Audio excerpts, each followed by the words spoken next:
തിരുവനന്തപുരം സുഭാഷ് നഗറിൽ കുടിവെള്ള വിതരണം തടസ്സപ്പെട്ടു. പടിഞ്ഞാറേക്കോട്ടയിലാണ് വെള്ളം കിട്ടാതെ ജനങ്ങൾ നട്ടം തിരിയുന്നത്. 4 ദിവസമായി കുടിവെള്ളം കിട്ടിയിട്ടെന്നാണ് നാട്ടുകാർ പറയുന്നത്. അറ്റകുറ്റപ്പണി നടക്കുന്നതുകൊണ്ടാണ് കുടിവെള്ള വിതരണം തടസ്സപ്പെട്ടതെന്നാണ് വാട്ടർ അതോറിറ്റിയുടെ വിശദീകരണം. അരുൺ സോളമന്റെ റിപ്പോർട്ട്.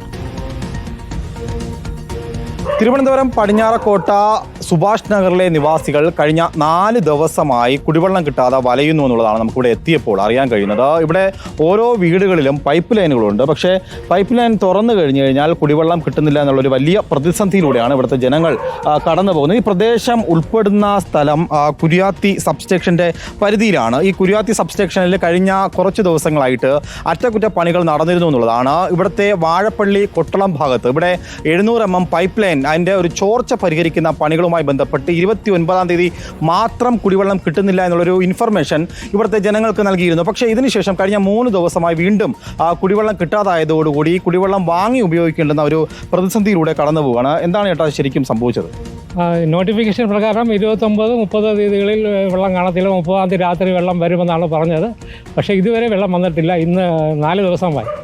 ഇതുമായി ബന്ധപ്പെട്ട് എന്തെങ്കിലും വിളിച്ചിരുന്നു നിങ്ങൾ? വിളിച്ചിട്ട് അത് താൽക്കാലികമായി ഇന്ന് കിട്ടത്തില്ല, നാളെ കിട്ടുള്ളൂ എന്ന് പറഞ്ഞ് നാളെയായി 2 ദിവസം കഴിഞ്ഞു. ഇതുവരെ വെള്ളമില്ല. സ്കൂളിലെ കുട്ടികളൊക്കെ പോകേണ്ടവരുണ്ട്, ഓഫീസിൽ പോകുന്നവരുണ്ട്.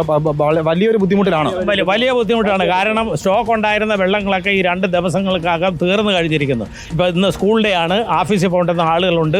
അവർക്കൊന്നും രാവിലെ കുക്കിംഗ് പോലും നടത്താൻ പറ്റാത്ത ഒരു സിറ്റുവേഷനാണ് ഇവിടെ. പല അതോറിറ്റി എക്സിക്യൂട്ടീവ് എഞ്ചിനീയർ ഉൾപ്പെടെയുള്ള ആളുകളോട് ഈ സംഗതി നമ്മൾ റിപ്പോർട്ട് ചെയ്യുകയുണ്ടായി. എന്നിട്ടും ഇതിന് ഒരു പരിഹാരം ഇതുവരെ ഉണ്ടായിട്ടില്ല. ഇന്നലെ രാത്രി ടാങ്കർ വന്നു 10 മണിക്ക്. അപ്പം ആവശ്യമുള്ളവരൊക്കെ കൊണ്ടുപോയിട്ടുണ്ട്. എല്ലാവർക്കും കിട്ടിയിട്ടില്ല. വലിയ പ്രതിസന്ധിയിലൂടെയാണ് കടന്നു പോകുന്നത്. ഈ സൂചിപ്പിച്ചതുപോലെ തന്നെ കുട്ടികൾക്കൊക്കെ സ്കൂളിൽ പോകാനുള്ള ഒരു സമയമായാൽ പോലും വെള്ളം കിട്ടാത്തൊരു അവസ്ഥയുണ്ട്. പ്രത്യേകിച്ചും ഇത് ആന്റണി രാജുവിൻ്റെ ഒരു മണ്ഡലമാണ്. മന്ത്രി വി ശിവൻകുട്ടിയുടെ റെസിഡൻഷ്യൽ ഏരിയ കൂടിയാണ്. അങ്ങനെ ഒരു സ്ഥലത്താണ് ഇപ്പോൾ കഴിഞ്ഞ 4 ദിവസമായി കുടിവെള്ളത്തിന് ജനങ്ങൾ വലയുന്നത്. വീഡിയോ ജേർണലിസ്റ്റ് വിഷ്ണു എമ്മലിനൊപ്പം reporter Arun Solomon, in reporter, Thiruvananthapuram. അപ്പോൾ ആ കുടിവെള്ള പ്രശ്നം 4 ദിവസമായിട്ടും പരിഹരിക്കപ്പെട്ടിട്ടില്ല എന്നത് മനസ്സിലായി കാണുമല്ലോ അധികൃതർക്ക്. ഇനിയെങ്കിലും അതൊന്ന് പരിഹരിച്ചു കൊടുക്കണമെന്ന അഭ്യർത്ഥനയോടെ നമ്മൾ പത്തനംതിട്ടയിലേക്ക് പോകുന്നു.